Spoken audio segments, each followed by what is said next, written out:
পশ্চিমবঙ্গে ৪ মে ভোট গণনাকে সামনে রেখে আবিরের বাজারে দেখা দিয়েছে অস্বাভাবিক চাহিদা। সাধারণত হোলি উৎসব ছাড়া আবিরের ব্যবহার সীমিত থাকলেও এবার রাজনৈতিক উত্তেজনাকে ঘিরে রাজ্যের বিভিন্ন জেলায় অকাল হোলির আমেজ তৈরি হয়েছে। কলকাতা থেকে শুরু করে জেলার দোকানগুলোতে এখন ব্যাপকভাবে বিক্রি হচ্ছে সবুজ, গেরুয়া ও লাল বিভিন্ন রাজনৈতিক দলের প্রতীকী রঙের আবির।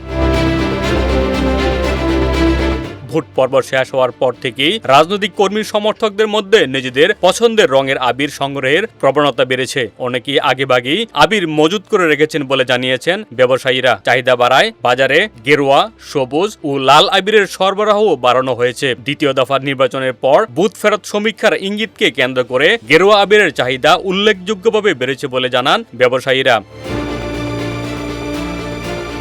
একই সঙ্গে তৃণমূল কংগ্রেসের সমর্থকদের মধ্যে সবুজ আবিরের চাহিদাও স্থিতিশীল রয়েছে। অন্যদিকে মালদহ, মুর্শিদাবাদ ও উত্তর দিনাজপুরের কিছু এলাকায় কংগ্রেস কর্মীরা সম্ভাব্য সাফল্যের আশায় আগেই সবুজ আবির কিনে রেখেছেন বলে জানা গেছে। তবে বামপন্থীদের সম্ভাব্য ফলাফল তুলনামূলক কম হওয়ায় লাল আবিরের চাহিদা কিছুটা কম বলে ব্যবসায়ীরা জানান।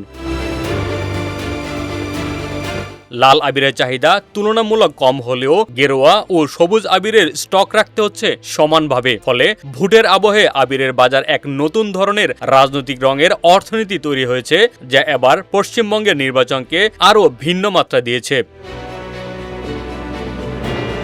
ডেস্ক রিপোর্ট, বাংলা বাজার পত্রিকা।